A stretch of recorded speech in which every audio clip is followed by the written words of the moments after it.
The Anteater. Some wealthy folks from USA who lived near San Francisco Bay possessed an only child called Roy, a plump and unattractive boy, half-baked, half-witted, and half-boiled, but worst of all, most dreadfully spoiled. Whatever Roy desired each day, his father brought him right away.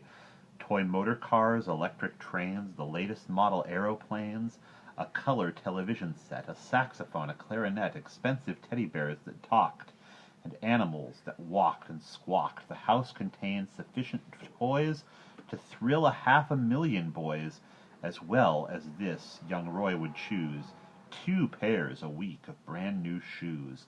And now he stood there shouting, "What on earth is there I haven't got? How hard to think of something new. The choices are extremely few."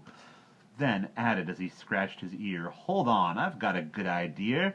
I think the next thing I must get should be a most peculiar pet, the kind that no one else has got. A giant anteater, why not?" As soon as father heard the news, he quickly wrote to all the zoos. "Dear sirs," he said, "my dear keepers, do any of you have anteaters?" They answered by return of mail, "Our anteaters are not for sale." Undaunted, Roy's fond parents hurled more messages across the world. He said, "I'll pay you through the nose if you can get me one of those." At last he found an Indian gent, he lived near Delhi in a tent, who said that he would sacrifice his pet for an enormous price. The price demanded, if you please, was 50,000 gold rupees. The anteater arrived half dead. It looked at Roy and softly said, "I'm famished. Do you think you could please give me just a little food? A crust of bread, a bit of meat. I haven't had a thing to eat for all the time I was at sea, for nobody looked after me."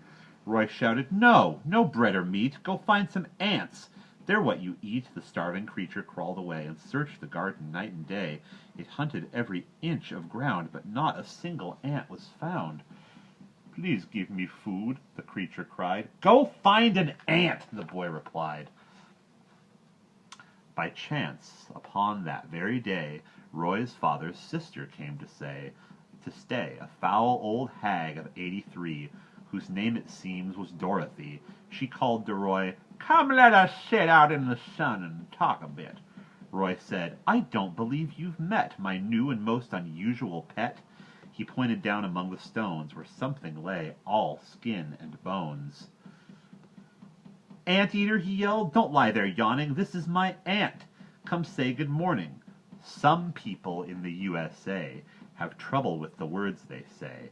However hard they try, they can't pronounce a simple word like aunt. Instead of aunt, they call it aunt. Instead of can't, they call it can't. Roy yelled, "Come here, you so-and-so. My aunt would like to say hello." Slowly the creature raised its head. "Do you mean that's an aunt?" he said. "Of course," cried Roy. "Aunt Dorothy." "This aunt is over 83. The creature smiled. Its tummy rumbled. It licked its starving lips and mumbled, "A giant aunt. By gosh, a winner. At last I'll get a decent dinner. No matter if it's 83, that's an aunt, if that's an aunt, then it's for me." Then, taking very careful aim, it pounced upon the startled dame. It grabbed her firmly by the hair and ate her up right then and there, murmuring as it chewed the feet, "The largest aunt I'll ever eat." Meanwhile, our hero Roy had sped in terror to the potting shed and tried to make himself obscure beneath a pile of horse manure. But Anteater came sneaking in. Already it was much less thin, and said to Roy, "You little squirt, I think I'll have you for dessert." And that's the end.